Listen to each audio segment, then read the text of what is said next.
All right, so recapping, I've got A over here, I've got H over here, I've got O, which is my center, I've got J, then I've got these angles 50 degrees, 20 degrees, Y, 2X, capital I, these are just points of intersection or endpoints. This is a tangent over here, and this is ZYT and 2X. All right, see if you can find those angles over there. Give it a shot. So you're going to find angle AHK, which is over here. But you also want to find OHK, which is that angle there. Okay, so have a look at that, those angles over there. Give it a go. And try and see if you can write down the reason as well. No? All right, so let's start with 2x. If you look at the positioning of 2x, it's at the center, and we can see that that angle is at the circumference, which is 50 degrees. So 2x is at the center, and this angle over here is at the circumference. So for this part here, I can see angle at the center is equal to 2 times the angle at the circumference. So I know that if I take angle, and let this angle at the top is actually called HAK, let's call it, so angle HAK, right, multiplied by 2 will equal the angle at the center. So in other words, 50 degrees times 2 will equal 2x. So therefore, we divide both sides by 2. X is equal to 50 degrees. All right. Because they give us 2x, x will be 50. And the reason is because the angle at the center equals 2 times the angle at the circumference.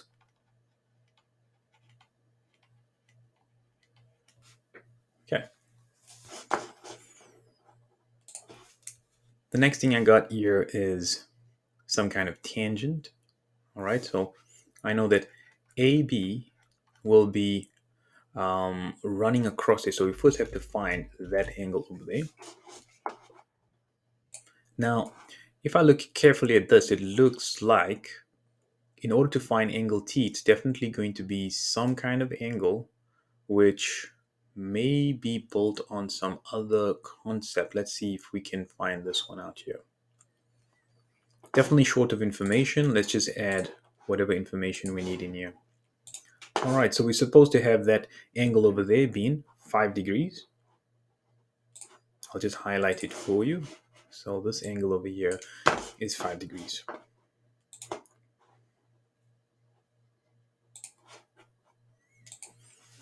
All right, so now with that, let's move on to the next part.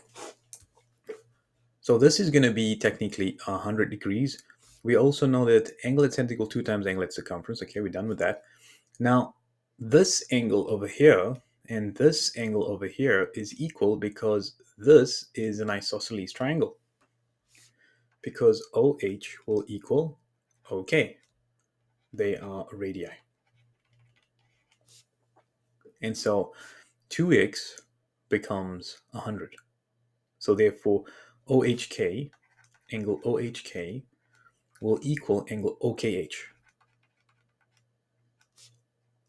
And so if this is equal to 100 degrees, then each of those have to add up to 80. So this will equal 40 degrees each. So this would be 40 degrees, and therefore this angle will be 40 degrees, and we now know OHK, we know what X is as well. The next thing is, because this is a tangent, you can see that this triangle over here has a chord AK, and this angle will be equal to this whole angle using the tan chord theorem. So let me point it out again. So if I go this way and I go all the way across here like that, then T plus 20 degrees will equal AHK, angle AHK. All right, now AHK we can calculate. It's going to be 45 degrees because it's the 5 plus the 40. The 5 and the 40 becomes 45. So therefore, t plus 20 equals 45. So therefore t equals to 25 degrees. Okay, 25 degrees. Now I know what t is. Angles in the same segment means that y will equal 50 degrees as well. So y is equal to 50 degrees because of angles in the same segment.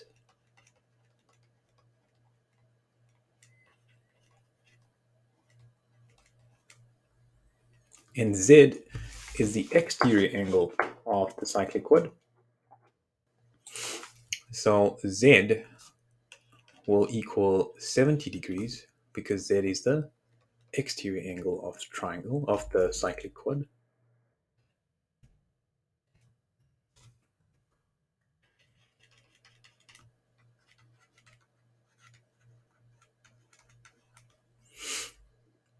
And it's going to equal 70 degrees.